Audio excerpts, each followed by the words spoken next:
Tonight we start our meeting off with a public hearing. Before we get started, I'm going to read off a statement of the chair, and then we'll proceed with the public hearing. So a public hearing is organized according to Section 890 of the Local Government Act. Tonight's public hearing involves the following. Number one is the Quality of Life Official Community Plan Amendment Bylaw Number 3409-2016. The intent of this bylaw is to amend the land use map from business industrial designation to residential designation as depicted in Schedule A of the bylaw. And two, Zoning Amendment Bylaw Number 3410-2016. The intent of this bylaw is to allow multiple family residential RM2 zone at 1051 Chamberlain Avenue as depicted in Schedule A of the bylaw. Every person present who believes that their interest is affected by this proposed bylaw shall be given a reasonable opportunity to be heard respecting matters contained in the proposed bylaw. None of you will be discouraged or prevented from making your views known. However, it is important to restrict your remarks to matters contained in the proposed bylaw. A person may make their statement in writing, as outlined in the public notice, and if received by the deadline, make their presentation will be read by staff at the public hearing.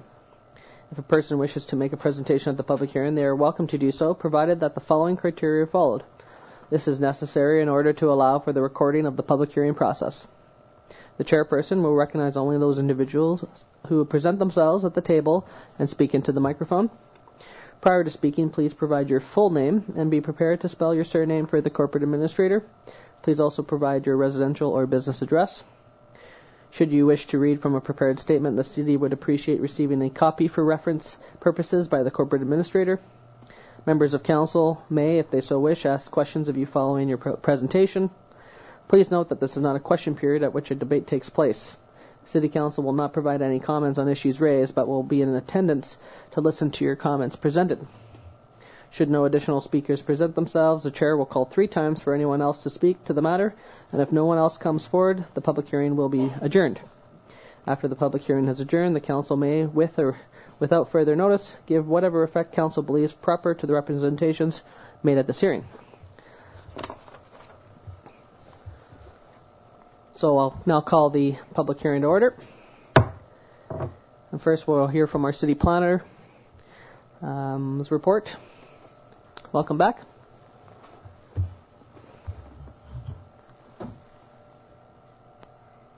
Thank you, Mr. Mayor.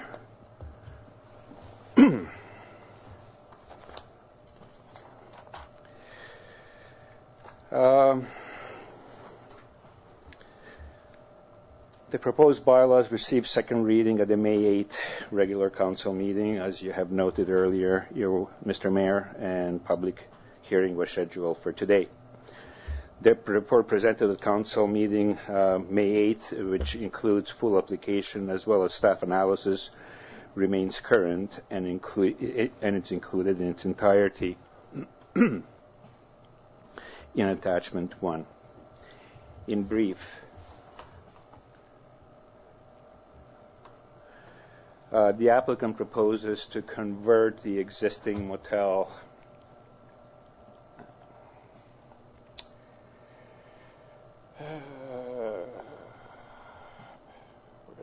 full page. Can't find it. The existing motel into a senior citizen housing.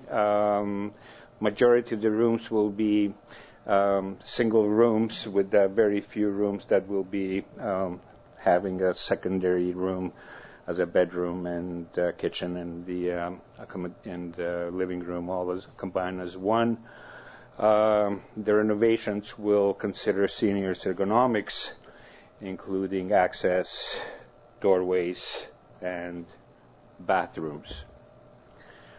While there is no question that that this project is demanded in a community, there are some concerns. One of them is that the property is situated within a light industrial area and that the nearest public transportation is approximately 500 meters away. To gain clarity on these and indeed any other concerns, Council asked for the applicant to conduct information meeting, which was held on April 5th.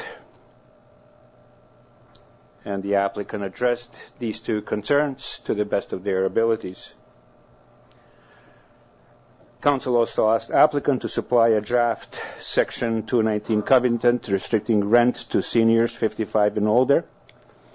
As of the date of this report, the proposed covenant was under review, and in fact is no longer a draft, it's a final that's sitting before you. It was distributed as a late item late last week. Staff also conducted internal referrals. There were no comments that would prevent the proposed amendment.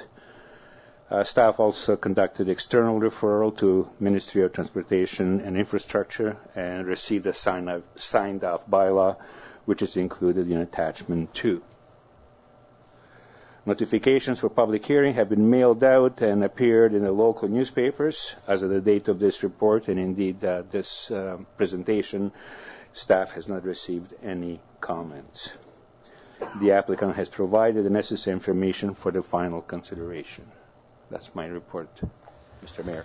Thank you. Is there any questions from council before we move on to the public hearing? Thank you. Okay, now the opportunity for the public to come speak about this project. I'll call up any speakers who wish to come forward to the microphone. You can come make your views known, and council will listen to your questions or concerns. So, first speaker, please.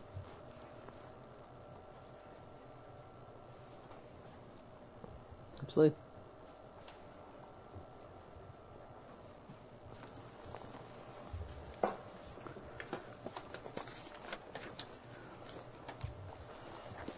Thank you, His Worship, Mayor Lee Brain. My name is Imran Jivraj, spelled Jivraj. I work for Macro Properties, and I want to thank the council for allowing me to speak. Just want to talk about Macro Properties for just about a minute. We were established in 1978. We work in 5 provinces, so I have to work with 5 time zones depending on the year, because Saskatchewan doesn't change the time. We've been in Prince Rupert for about 11 years. Neptune Inn was purchased in 2006. We've now changed the name to Hilltop, and it's currently vacant. Neptune was originally built for short-term accommodations for the fishermen. As we look at the market information in BC, this is based on several surveys that have been done locally. In BC, about 20 to 30 years, the younger seniors, 50 to 75, will outnumber older seniors by 3 to 1. The lack of senior housing in Prince Rupert is very well documented through the city, and the information is available on the city website. So the lack of housing in Prince Rupert is very well documented, especially for independent living seniors 55 and over on fixed income. The census information just came out sometime in May this year. 24% of Rupert's population is between 55 and 74 years. 24%. The income is not available through census yet, but it's going to come out in September of 2017. About Hilltop, it's not public housing. It's self-funded, targeted for single seniors 55 and up on fixed income, and will be fostering independent living. Our rent structure is between $650 to $800, depending on the size of the unit. And this is the best part of it.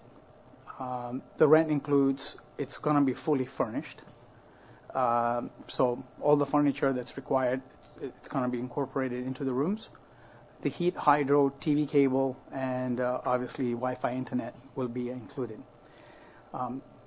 There's quite a debate whether we should put Wi-Fi or not, given that seniors probably won't use internet. But let me tell you, I'm trying to get my mom on WhatsApp and Facebook, so I don't have to call her all the time. So I'm pretty confident that the younger seniors would appreciate that. So we have included that in our package. And there's going to be additional chargeable services available depending on what the seniors want: cleaning, laundry services, and other services as requested because we are not too sure what other services will be required. The capital investment in the asset, we've replaced 2/3 of the roof, and today I passed by the asset, and the other 1/3 is being replaced as we speak. We've installed brand new windows across the board, painted all the suites, prepped all the floors for the new flooring, and once the project gets approved, we start our internal renovation. That's it. Great, thank you. Thank you. Okay, next speaker, please.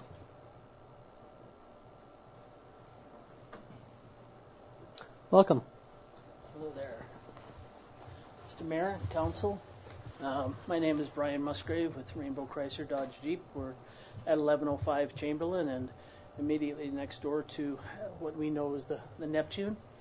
I've obviously had lots of dialogue with the plans for the facility, and as mentioned, lots of the need there for the seniors. Ideally, there's lots of different uses that could occur in that area, but having the building vacant as long as it has not been a good thing in the area itself. The Macro Properties has probably been one of the best neighbors we could have asked for over the years, and so everything that's been presented and every question that I've had to ask has been answered fully, and I also know they're very open with regards to making changes and accommodating whatever the needs are that are there. So I'm here to support Macro Properties and what their plans are. I hope everything goes in the direction they're looking at. I think it will fill a need. I know it's not the perfect location, yet on the other hand, it's, again, assets and values of what's there. When I hear what they're going to be offering for a rent factor and what's going to be included in there, I don't think it'll take them long to fill those needs in the community here. So, again, just a voice of full support, and I look forward to completion of the project for them. Great, thank you very much. Any other speakers?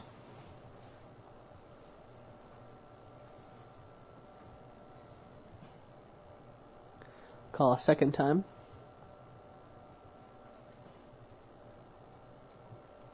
And I'll call a third and final time.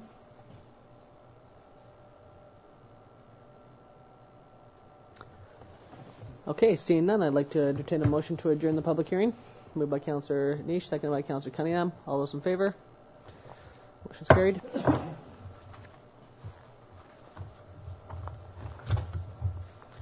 I'd like to call tonight's regular council meeting to order. Recommendation that the agenda for the regular council meeting of June 12th, 2017 be adopted as presented. Moved by Councillor Kinney, seconded by Councillor Niche. All those in favor?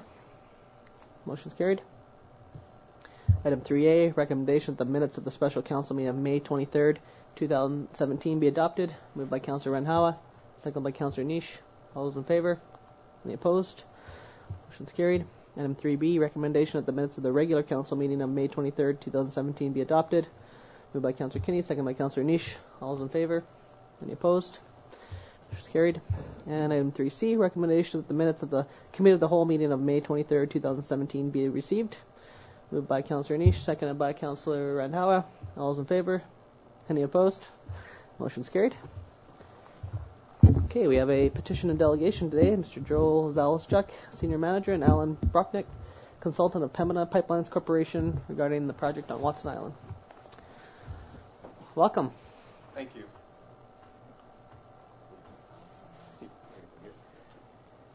I think our presentation was supposed to be loaded on here, but I don't actually see it yet. I'm guessing the agenda wasn't updated because Alan's not here. Yeah. So maybe you guys can introduce yourselves then with on the mic there. Again, yeah, I'll turn the mic. Thank you. Again, thank you very much for the opportunity to be in Prince Rupert tonight to present to yourself, Mr. Mayor, and the councillors. Thank you again. My name is Stu Taylor. I'm a Senior Vice President with Pembina Pipelines. I look after the NGL, the natural gas liquid side of our business, the gas plants, the process, the fractionation processing facilities, and ultimately propane export opportunities. Beside me, Joel Zaleschuk, as already mentioned. Joel is a Senior Manager of Business Development in our NGL business group, and Joel has been spearheading our project. and Tanis, who's trying to get the technology to work. Tanis is our senior representative from a government affairs perspective and has been working with Joel closely on this project. We have a number of other Pembina individuals that are here with us today who have been working on the project as well, and if there's any questions, they're here to answer as well. I'll jump in. My part's actually fairly brief as Tanis is getting this loaded. I'm here basically to introduce you to Pembina itself, and I know that Mick Dilger, our president, has been out already. And again, I think we'll keep it fairly brief and then be open for questions from yourselves and the councillors. Pembina Pipelines is a 60-year-old company.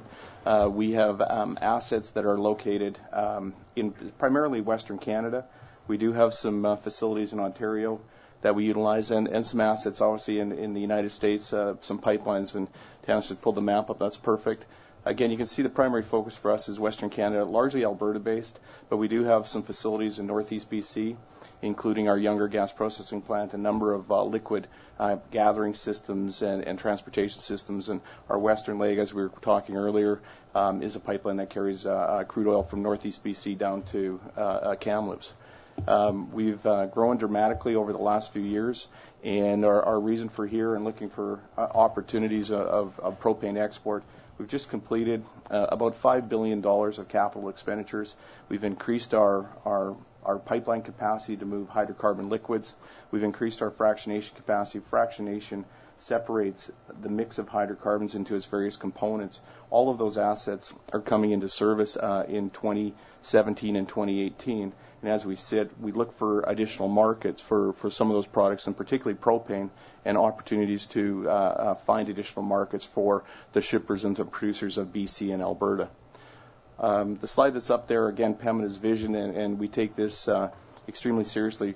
We want to ensure that there's no harm to people or the environment. We want to be the first choice of our customers for providing services. We provide sustainable industry leading returns to our shareholders. We have a trustworthy, respectful workplace, and can't even read that far ahead. We want to maintain strong relationships, obviously, with the communities that we work in, all of those communities, and leave them, in better shape than when we arrived, and provide. We have a generous process of working with the communities, finding what they need, and developing as we go forward with them. As I mentioned, I'm the Senior Vice President of the HVP. That stands for High Vapor Pressure. It's basically the gas in the NGLs. I'm not going to bore you with the process, but as the products are extracted from the ground, they move through pipelines and gas plants and ultimately fractionation facilities. And as you can see on the far right portion of the slide, as you get a spec product, a hydrocarbon spec product, propane as an example, we're now looking for opportunities to utilize that, and a propane export terminal is one of those facilities that we're considering. On the bottom is the crude oil value chain, and we obviously, as Pembina, we have assets in both of those value chains and are looking to extend and develop further. I'll turn it over to Joel. He's very familiar with the project, obviously, and we'll run through that. Thank you, Steve. You might have to. I think that'll work fine. Thank you. I won't belabor the geographic location. I'm sure everyone here is well familiar with Watson Island. Actually, if you could go back for 1 second, though, that's okay. I did want to point out, however, we do have now a fairly set plot plan, which is illustrated a little more on the left side. You can see the footprint within Watson Island is quite small relative to the land that's available. That is to scale. There is a few rail sidings that aren't depicted here, but really, by and large, we hope this presents an opportunity both for ourselves and for the city to put additional projects within the island. Again, this is a very different type of model when it comes to an LPG export facility, an LPG being liquefied petroleum gases, and as Stu has already alluded to, we're focusing on propane here. So it's a very small, niche type of project, and that's why we think we can be successful with it. It's smaller in size, 15 to 25,000 barrels per day of capacity. And the key for us is a much smaller capital cost than traditionally what's out there in a marine export terminal for LPG. We're we're focusing on 90 to 130 million. This is in U.S. dollars here. In Canadian dollars, somewhere around 125 to 175. And all of our engineering thus far has led us to believe that range is still very accurate. So we're happy because that's really what drives this project. The project will be a combination of rail car staging within the island and storage spheres to hold propane under pressure. And unlike a traditional project where there's a large operating cost to liquefy the propane below 42 degrees Celsius, all of that liquefaction happens as the propane is loaded onto the vessel by the marine operator. So it's a little bit different than, say, your traditional model. Again, from a timing point of view, 2 to 3 year project timeline, that clock has already started.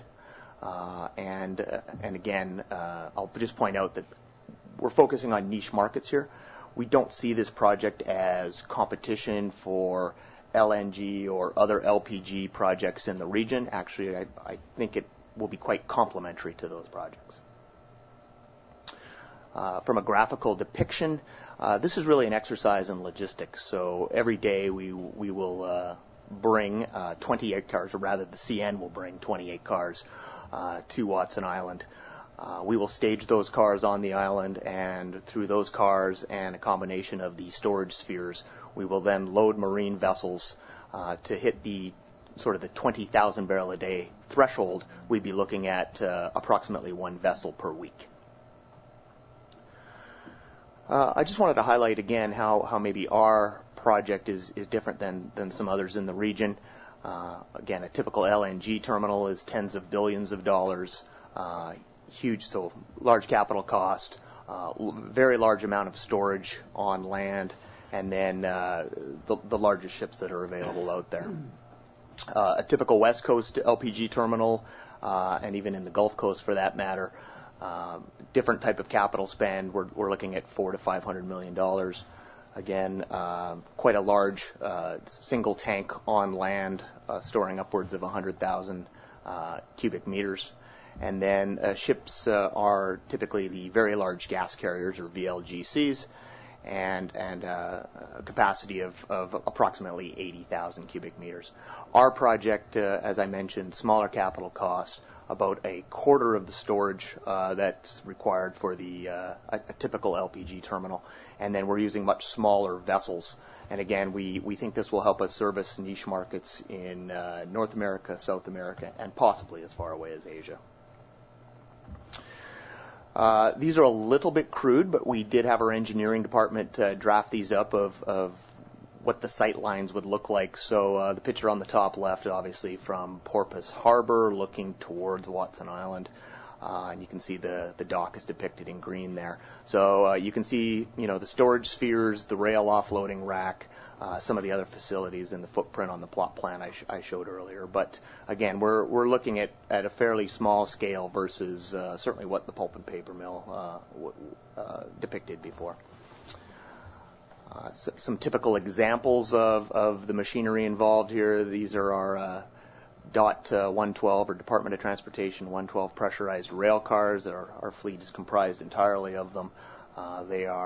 We have a very new fleet. The average age of our fleet is approximately 6 years, which is very new. So these are almost largely brand new cars, fit for all the current safety specifications, both in Canada and the United States. Again, this would be what a handy-size marine vessel would look like, and then of course these pressurized storage spheres in the bottom right hand. And a lot of people ask me about what really is a rail car offloading rack, and it's really a catwalk with a series of hoses, and these cars are all offloaded on one side at a time, and then the other side. And when one side is being offloaded, the empty cars are pulled out, fresh full cars are moved in. So it's really a constant process.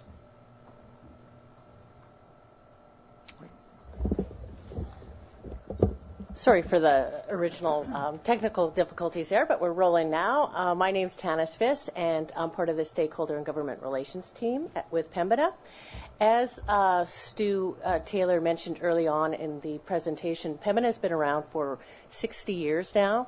When we do move into a community, we're usually there for many decades, so we take our responsibility as being a good neighbor very seriously. We believe very strongly in our stakeholder communications, both at the early stages of a project, as we are here today, as well as throughout the life cycle of that particular project. And we concentrate on both the local community as well as the surrounding First Nation communities within any location. We believe in having face-to-face mutually beneficial relationships with the local and First Nations communities, and we explore all opportunities to collaborate on community project related to health, education, training, employment, and business development. And that works for the local community as well as for the Aboriginal communities. Our particular projects, they offer a number of community benefits from job creation, procurement opportunities, economic benefits, and First Nations development. We believe very strongly in hiring locally. That goes from hiring employees as well as contractors and subcontractor opportunities. Feel free to contact some of the mayors in some of the jurisdictions here in British Columbia where we've had a very ambitious growth project over the last number of years, particularly in Northeast BC. In particular, feel free to contact the mayors of Dawson Creek or Fort St. John, and they'll let you know that Pembina really does walk the talk when we say that we believe in local procurement and local hiring opportunities. As this project progresses, we will be back in the Prince Rupert area to offer some sort of job fair and community relations building on those different opportunities. And we look forward to that. And I'd like to just sort of touch on our safety culture. Stu also mentioned that at the start of our presentation, that we really do take safety very seriously for the surrounding communities as well as for our own employees. We believe that safety starts with me.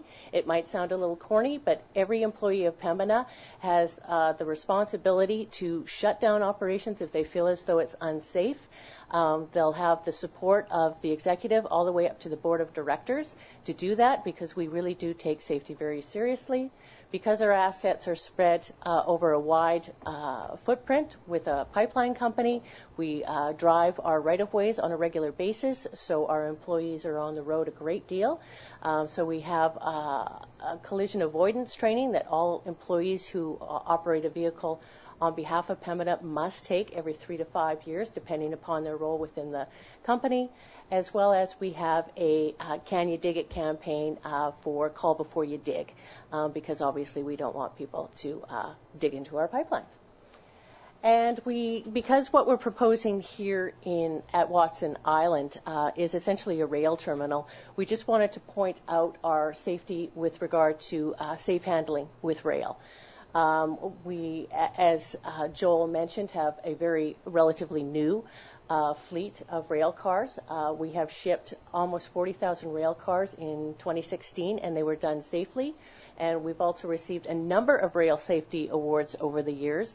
And these are relatively difficult to get because it's based on your volumes of what you're actually transporting, what you're loading, and your safety record on that. So we're very proud of our safety record with regards to rail.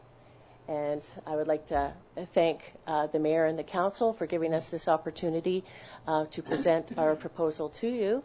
And we're happy to take any questions from you if you have any. Great. Questions from Council? Councillor Kinney? Thank you for your presentation.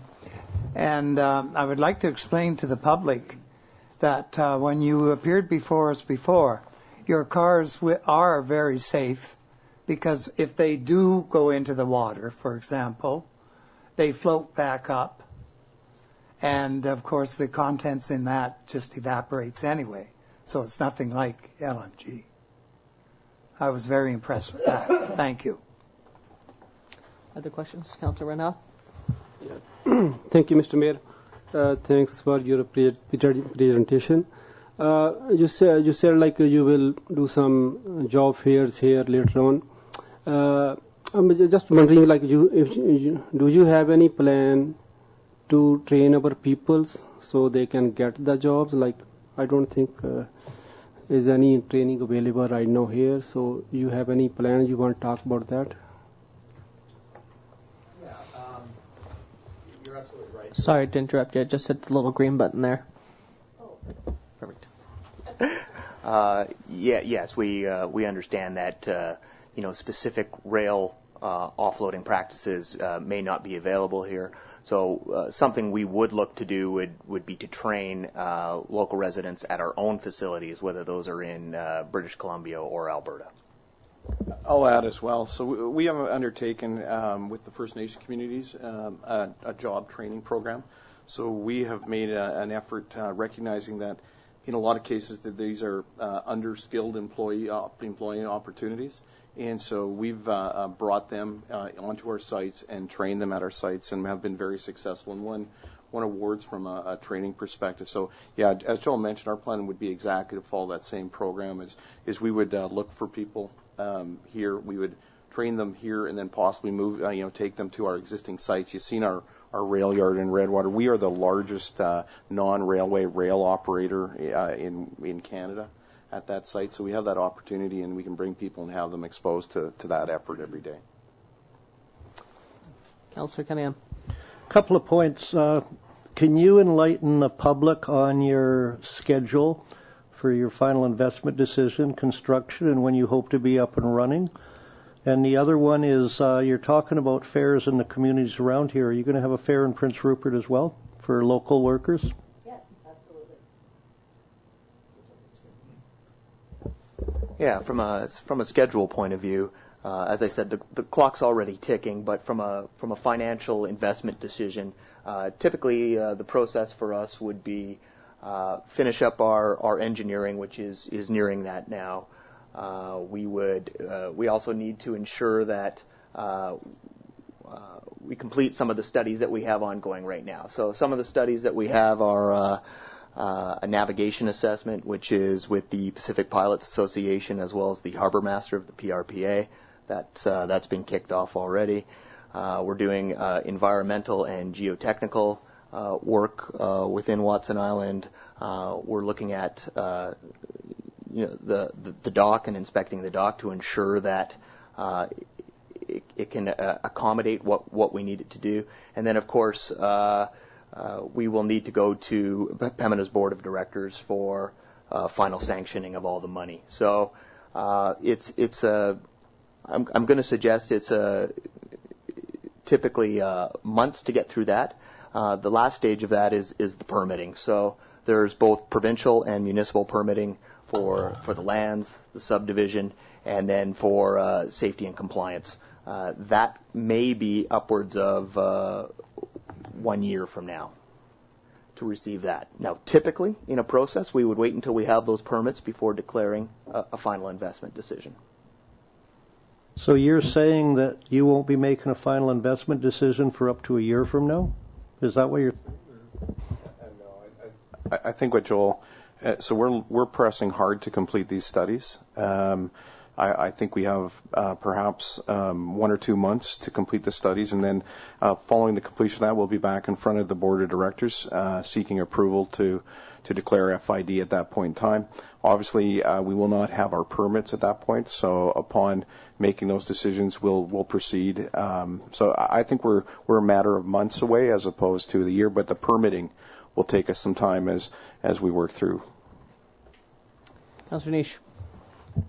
I just wanted to say thank you for your presentation, and I look forward to working with you if the stars align and we get all the permits and approvals and everything together, and I hope that you become a good neighbor for Prince Rupert. Thank you. Other questions from council? I just want to thank you guys for your time. Really appreciate it. Thanks for coming out and presenting to the community. And echo Councillor Niche's sentiments that we hope to see you guys get up and running. Thank you. Thanks again. Thank you. Okay, moving on to reports and recommendations. First up, a report from our city planner regarding an application for development variance permit at 700 Green Street. Welcome back. Thank you, Mr. Mayor.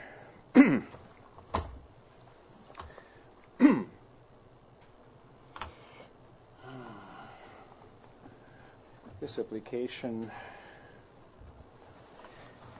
is for development variance permit for the property located at 700 Green Street. It is to vary the maximum height by 3.9 meters.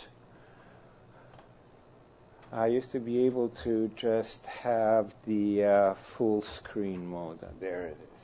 Now you can see it a little bit better. So this application is combining with the quality of life and zoning bylaw process that's currently ongoing, and subject to that process being completed, we are combining this application in view of expediency and the efficiency of the process. One of the results of the quality of life official community plan and the zoning bylaw amendments is that this proposed project will be sitting in a multifamily zone.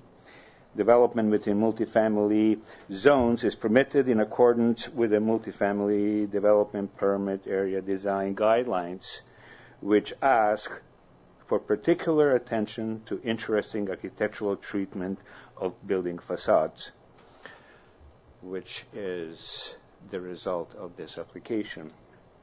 The development permit, which is also part and parcel of this entire ensemble of instruments, will be addressing the details of design. However, for the purpose of development variance permit, it suffices to note that the height variance is specifically to accommodate an interesting architectural treatment, and the effects on the view, corridors, and sun shading effects in the surrounding neighborhood will be minimum, if any. The application requires approval to proceed with public notification. Mr. Mayor. Thank you. Any questions from council? Councillor Cunningham, then Councillor Niche. I have no problem with this.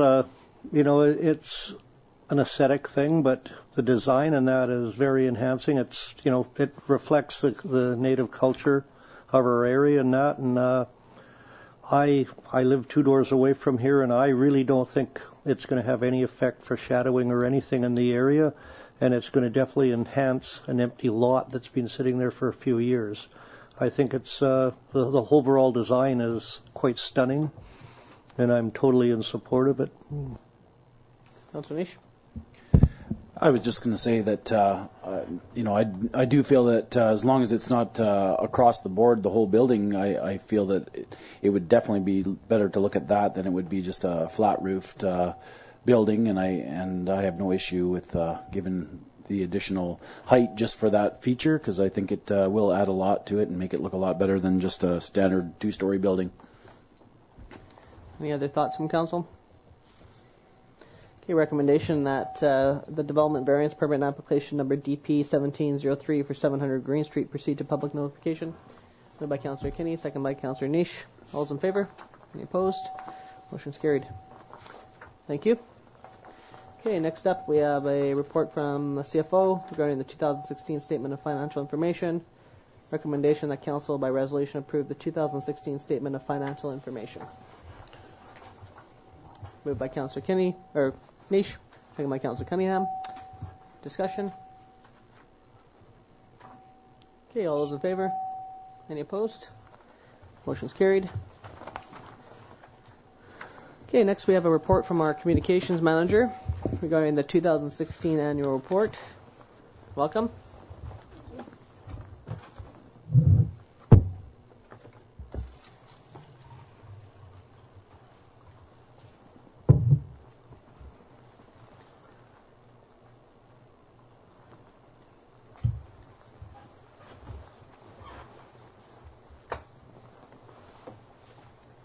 All right, so as the Mayor mentioned, this is the presentation of the 2016 annual report to Council.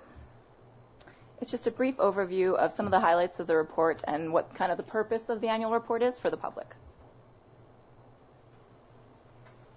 So the annual report is legislated to include the audited financial statements from the previous year, so that's 2016, a list of permissive tax exemptions, and a progress report on municipal services and operations from the previous year, as well as objectives for the next year, which is 2017. And any declarations of disqualification under Section 111, which is not applicable in this case. So in our annual report, we tried to beef it up a little bit and provide a little bit more information for the public.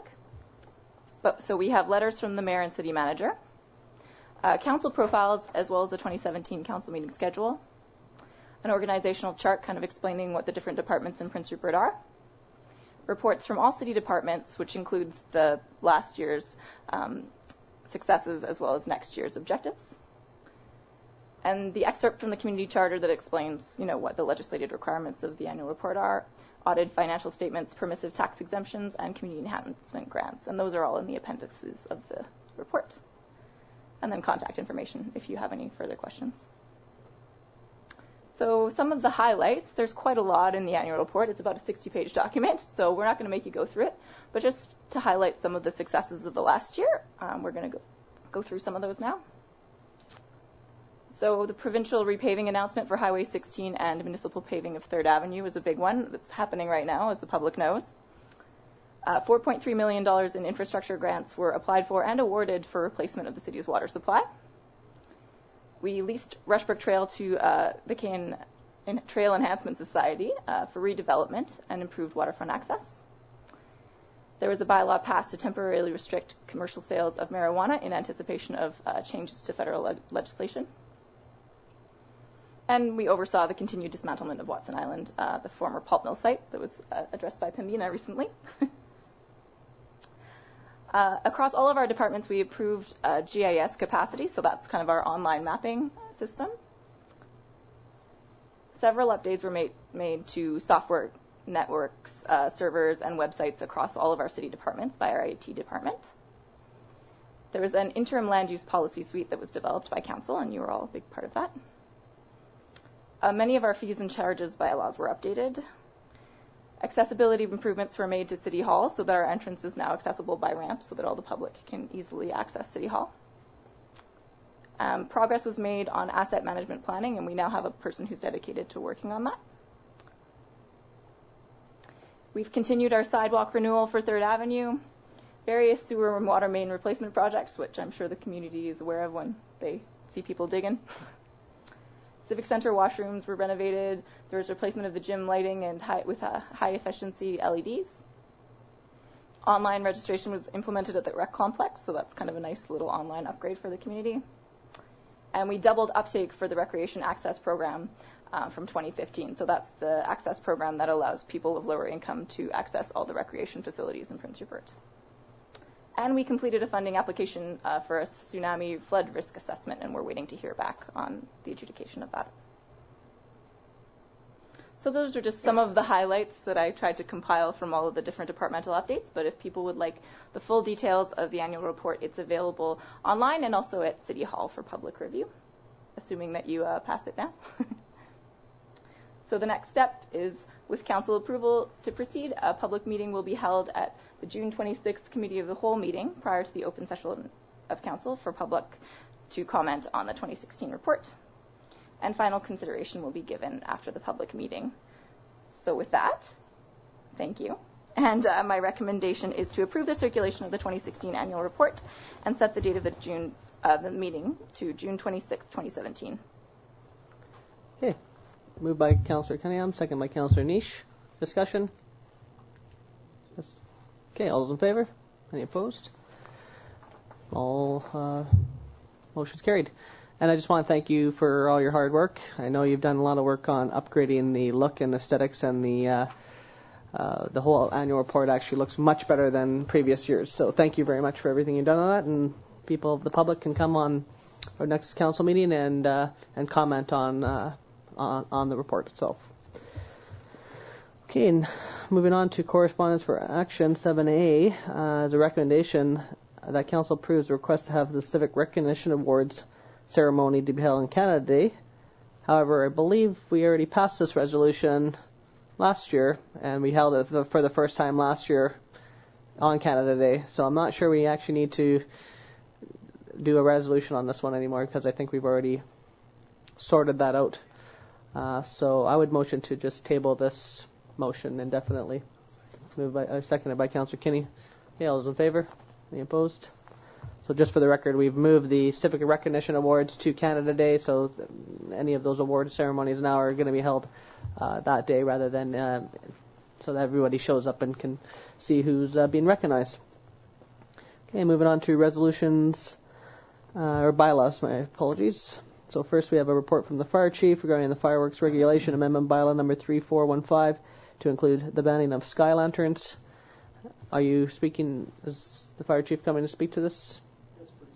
Okay. So you see in the report, not sure if there's any comments from Council. Are you moving, or you want to? I've had a few residents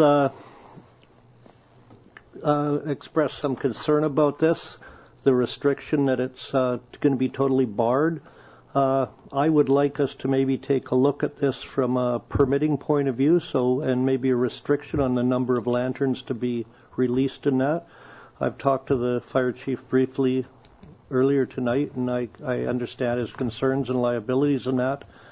But this is a tradition that's been held in other parts of the world for hundreds of years, and I know it's becoming a little more sort of popular here, but it's usually, if we could restrict it to certain areas on the waterfront or something like that, and with our prevailing winds, normally southeast, whenever I've seen this, it's always gone out over the harbor.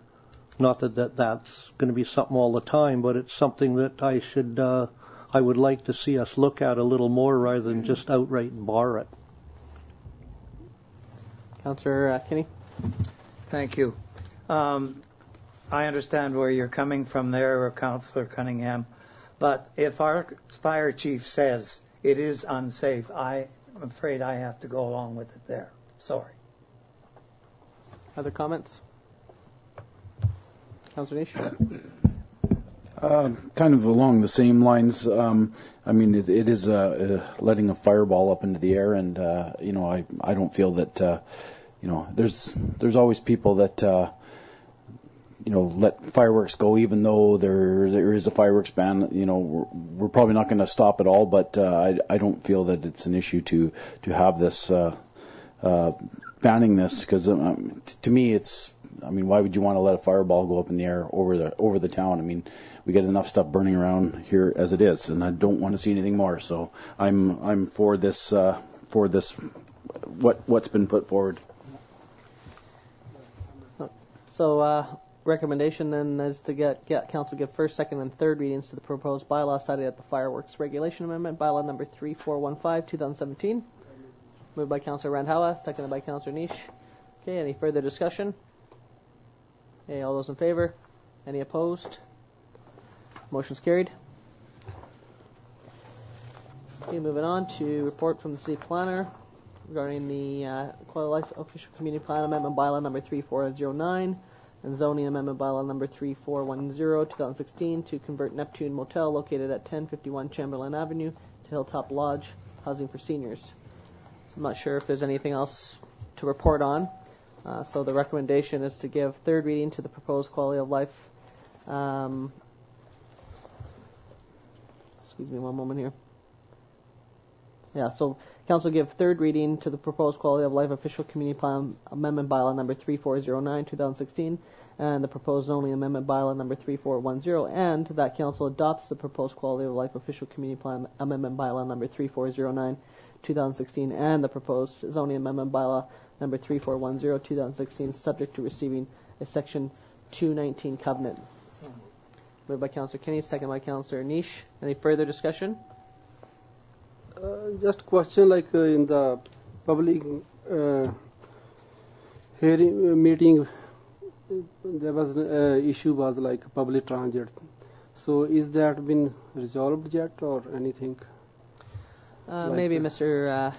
Krekic, you can answer about some of the things they did around the transit stuff.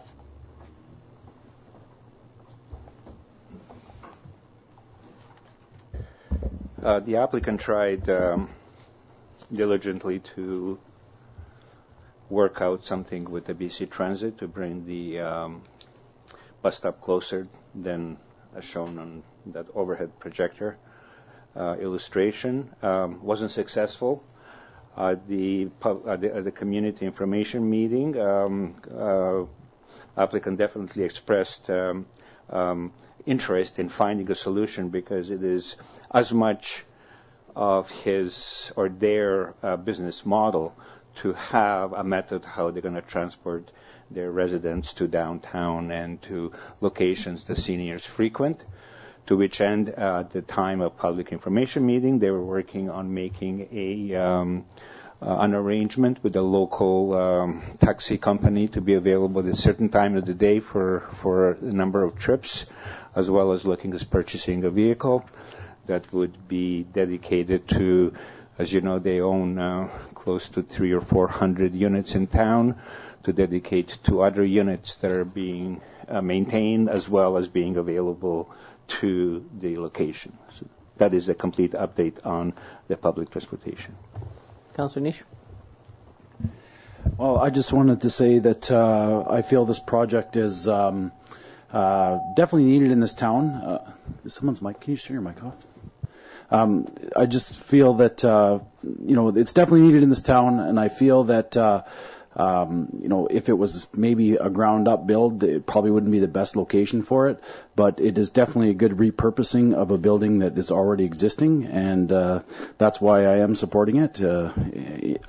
That being said, the people that live in it also may need to realize that they are in an industrial area, and there is going to be, there's a diesel truck shop next door, and there's a car shop next door too, so they will have to understand that this is the environment they're living in, but they're also getting a fairly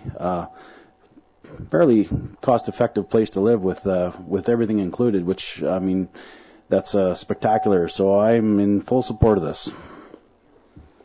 Councillor Cunningham? I think it's a small glitz. I agree with Councillor Nish here that this is definitely a plus to the community, and it's a plus to a certain proportion of the community for the price the rooms are going to be in that. We have Handy Dart, and I hope the taxi company is going to give them a break. If they're going to be contracting for specific times of the day and that. And I'm quite sure Macro is going to make sure that this problem is solved one way or another. But, I think it's a small obstacle to overcome. And we've been looking for senior housing for quite a while. And I just think it's a plus, and I'm totally in favor of it. Any other comments? Okay, all those in favor? Any opposed? Motion's carried. Looking forward to seeing this get off the ground. Thank you. You might as well stick around there, Mr. Krekic. So next up, we have the second reading for the seniors housing proposal. And so it's recommendations that Council give second reading to the proposed Quality of Life Official Community Plan Amendment Bylaw number 3411, 2017. And that Council gives second reading to the proposed zoning amendment bylaw number 3412, 2017, and that Council schedules a public hearing for June 26, 2017 at 7 p.m. prior to the regular Council meeting. Moved by Councillor Kinney, second by Councillor Nish. I just have a quick question here. Are we also working on a covenant on this property as well, Mr. Kirkhead? If you let me present the report. Oh, yeah, you do your thing. I do make a reference to the covenant and some of the changes that have taken place since my recommendation was made. Sorry, microphone, sorry. Yeah, do your report and I'll ask questions after. Great, thank you. The proposed bylaw received the first reading at the April 24, 2017 regular council meeting. The report presented at the council at that time, which includes application as well as staff analysis, remains current, and it is included in its entirety in attachment number 3. The proposed land use amendment are to accommodate specific rental housing units for seniors at the location that at least I still refer to as the old King Edward School, which has been demolished and, as Councillor Cunningham mentioned earlier, sits vacant and ready for construction. The site plan proposes ample landscaping, gardens, and common areas. It will provide 42 units, and it will accommodate all of the on-street parking as required, and in fact, even more. As it turns out at the community information meeting, parking was one of the items that was discussed at some length. The parking requirements for seniors housing is one parking place per 4 units, and which equates to 11 units, and what proposed is 33 parking places, of which 11 would be for handicap access. So they're providing plenty of parking places. To gain clarity, Council asked for applicant to conduct information meeting. One of the items was parking that was discussed. There were 34 people who attended, as reported by the applicant. My count was higher by about half a dozen, but I did observe a number of people who came in and left. So it was actually quite well-attended meeting. 20 individuals completed feedback on the form provided to them by the applicant, of which 19 were in favor. And in addition to parking, staff also noted an ample conversation about the resident's age. During the presentation, an applicant referred to intent being for 65 and older, and as a result of this, staff requested the covenant to stating the minimum age. Council also directed staff to conduct internal referrals. No comments were received to prevent completion of the amendments. And staff also referred the application and the bylaws to MOTI. At the date of this report, staff was awaiting from MOTI response and still awaiting that response. Subject to the proposed bylaw receiving the final approval, this project will require development permit variance, which was introduced earlier, and development permit, which will be introduced at a later date in concert with public hearing. As of the date of this report, which was June 5th, I believe, the applicant has agreed to provide Section 219 covenant confirming the intent of 65 and older to be provided before public hearing. Since that date, I had communications with the applicant, and I will just read an excerpt from our communication, which reads, "Hi Zeno, I inquired with BC Housing. They told me that they will be entering into a contribution agreement with Matlakata Development Corporation that stipulates their contribution will be used for seniors housing. Please note, BC Housing considers seniors 55 and over, so we will ask for the same flexibility, which coincides with the note provided by City Manager beneath his signature." Further on, the applicant asks, will the BC Housing agreement give Council the assurance it requires? So essentially, they are considering moving the age bracket to 55 and older, and will Council accept the BC Housing agreement as assurance of minimum age for residents? That completes my report. Great. Thank you. So we've already got the motion on the floor. I guess one of my quick questions is, because I personally think we should just stay consistent with our seniors housing age. We just did one with 55, so I think we should stick to the 55 age. It also gives any applicants an opportunity to have more of a market base as well as I think not to call anyone here 55 and older seniors or anything, but we should I think accommodate that.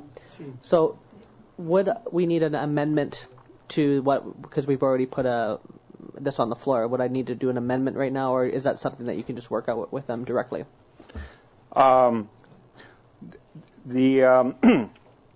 If I wanted to move it to be 55 age, would we need amendment, or is that something you can just work directly with the applicant? That's something.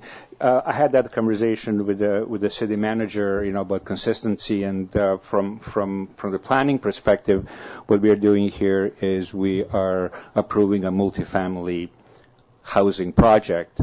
In some communities where seniors housing is part of their economies, they have projects that are dedicated to 55-year-old and over, and they have projects that are dedicated to 65 and older. It's something that I didn't think that we should be getting involved in. However, if you would like to have consistency for any future seniors housing, which would be like an adjective, we are approving multifamily zone in which we will consider seniors 55 and older. That doesn't require any motion. Okay, so I guess my question is that with the covenant that's going to be formed, that's not part of this current motion. That will be formed at the end. Then, so it won't require a motion at this time. No. Okay. So I don't know how other council feels about that, but 55 I feel is where we should probably go. Councillor Cunningham? Yeah, I think 55 is good, and also I hope they're going to have playgrounds in this area for the younger members of council.